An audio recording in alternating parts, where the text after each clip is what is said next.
Hey guys, I'm here to get into Scarface, which was directed by Brian De Palma and released in the year 1983. And this is just holds up as a completely richly and rewarding masterpiece from start to finish, which just kind of lays out a completely satirical perspective on crime from an early 80s kind of lens. And it's a very original kind of like lens from like the Martin Scorsese, for instance, Ford Coppola gangster films. This kind of just resonates as an original take on an intense tragedy that's just a very fulfilling kind of character study and just like lenses of like kind of satire around just excess and violence in general.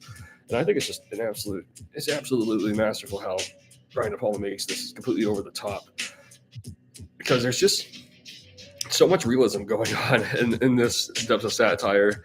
And it paces out very much like an opera from start to finish, and it feels like it's a completely original moment for Al Pacino, probably his most over the top performance, in many ways. And Brian De Palma was kind of, absolutely. It seems like I think I grasped this more. Like I first saw this, and I was like 18, and I loved it. But I think this just got better with me as I grew up in my 20s, and I think got into the 80s more. You can say throughout my 20s, and I think it's just clearly opens up as now it's like in my 30s, one of the best films ever made. So it's like Chino's very over the top. And it's completely entertaining and captivating from start to finish. It's always suspenseful. It's always just very deeply layered, close up and personal on just a layered kind of character study. And it just kind of feels like it never really outdates itself. It always feels like it's on its own kind of territory entirely.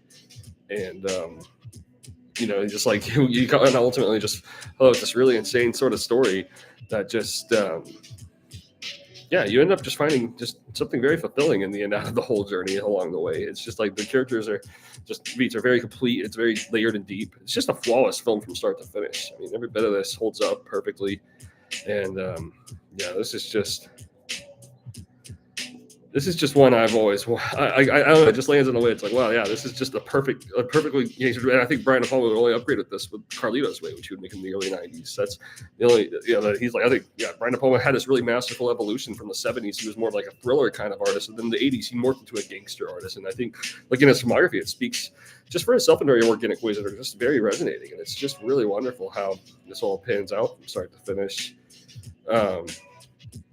And I really love this film from start to finish. Just strongly recommended.